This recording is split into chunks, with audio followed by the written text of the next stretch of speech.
Coming up, we visit the wonderful fishing village of Robin Hood's Bay, clinging to the cliff edge of the North Yorkshire coast. Tiny, adorable streets and alleyways, stories of smuggling, sea captains and the wonderful coastal views await us as we ascend the cliff edge. Keep watching to find out more.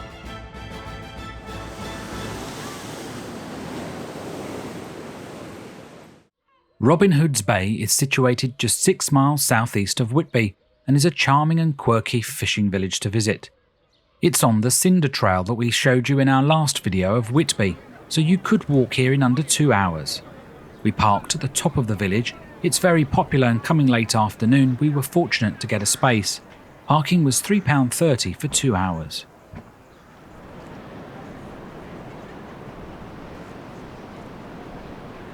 Be prepared for some steep up and down hill walking.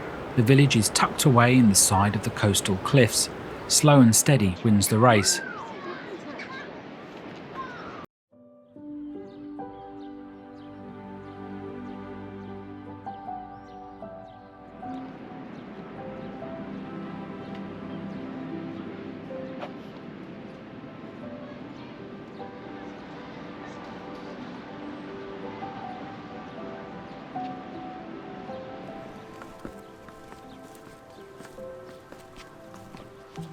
We know it as Robin Hood's Bay, but the locals call it just Bay or Baytown.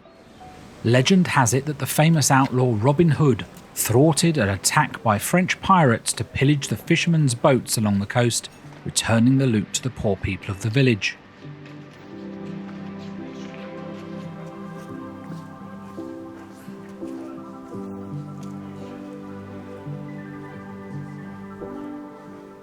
Heading down, we find a number of independent shops selling antiques and well-made craft items.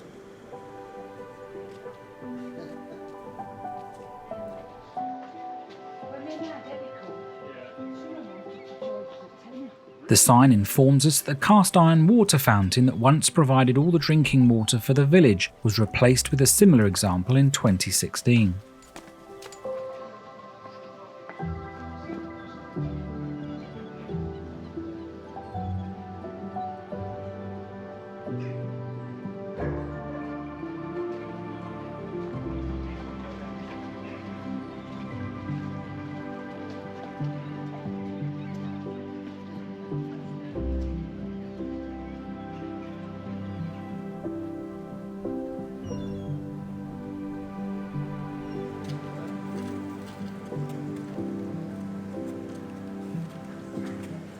The Laurel Inn is a tiny drinking hole with a small outside bench to have a pint on.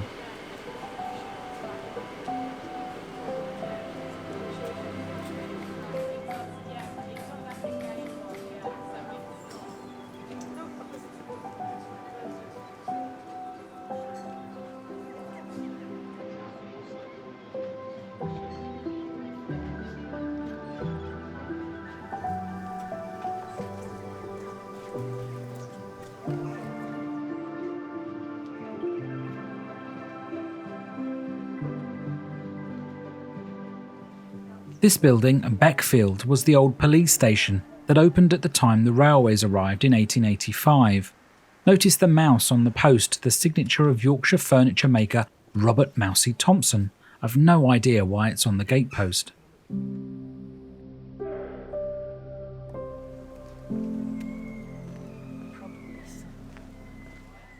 The village dates back to the 1500s, and many of the houses were built between 1650 and 1750, when the majority of the villagers were involved in the fishing industry. However, Viking settlers were fishing these waters 1,000 years before that. It might surprise you, as it did me, that at one time the fishing port here was bigger than at Whitby. Cod, herring, lobster and crab were all being caught in the area.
Before we arrive at the sea wall, let's take a detour up this tiny alleyway and think about the smugglers of the 18th century that favoured this village to land their contraband, having crossed over from the continent. High taxes made smuggling a profitable occupation. Rum, tobacco, teas and silks were all on board. Arriving in the dead of night, landing on the beach where gangs would swiftly whisk away the treasures through the alleyways, secret underground passageways and tunnels, heading inland for sale. The Coroner's Room is now the local museum and the place to come for more stories and history like this. It's run by volunteers, so not always open as it wasn't today. A sign on the main road directs you here from another alleyway.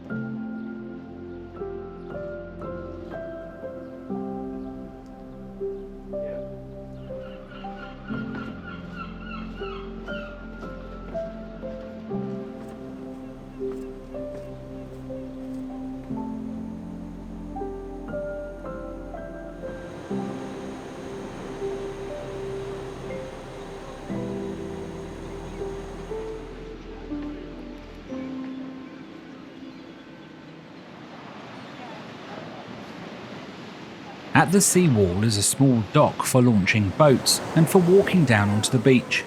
Not today, mind you. The tide is high and the seas are quite rough.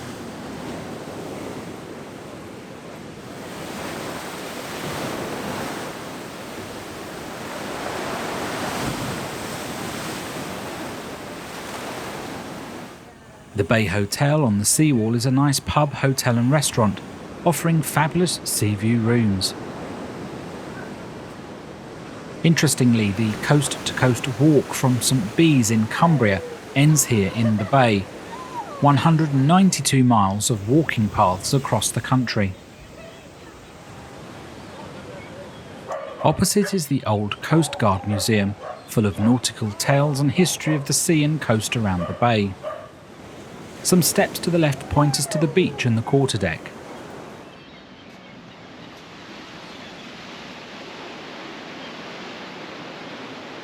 A coal brig named the Visitor ran aground in Robin Hood's Bay during a storm in 1881.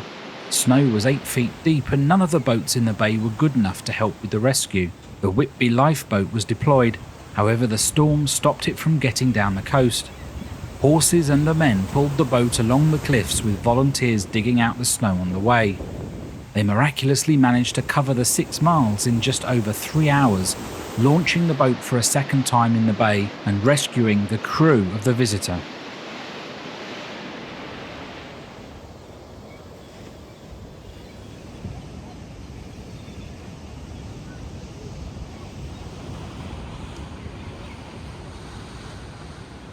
When the tide is out, you can walk along the shoreline to Boggle Hole. Legend has it that mischievous hobgoblins or boggles lived here in caves.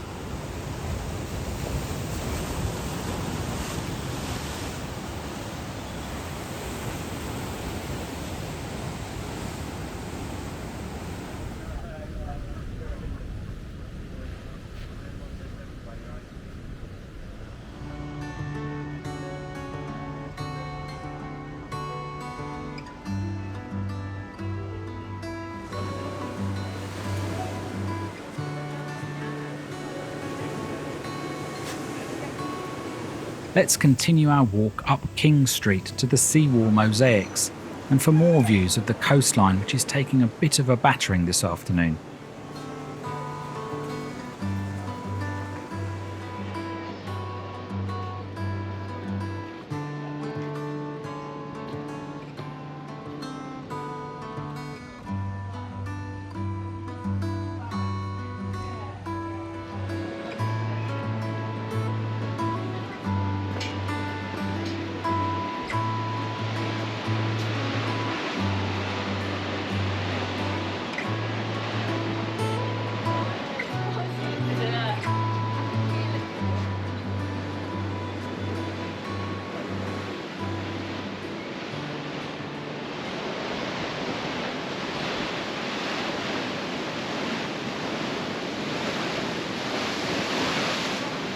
mosaics run along the wall, charting the history from Jurassic times to the present day with a variety of subjects.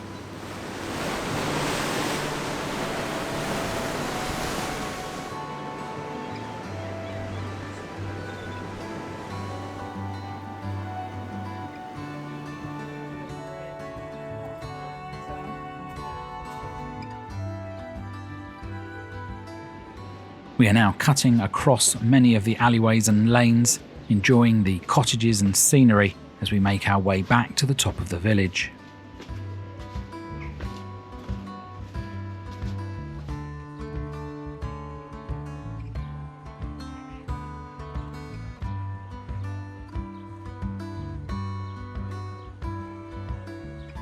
It really is great fun to explore all the little nooks and crannies of the lanes. One moment you're walking uphill, and the next you're dipping down. Get lost for half an hour and enjoy the delights of Robin Hood's Bay.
Whew, there we go. That was quite an effort to get back up the hill, but we're back at the top. What a beautiful little fishing village that was, Robin Hood's Bay. Really enjoyed visiting here today. Hope you enjoyed being with us as we walked around. So do join us again on the next video. Subscribe to our channel, give us a like and all those things. Thanks for watching, and we'll see you again soon. Bye bye.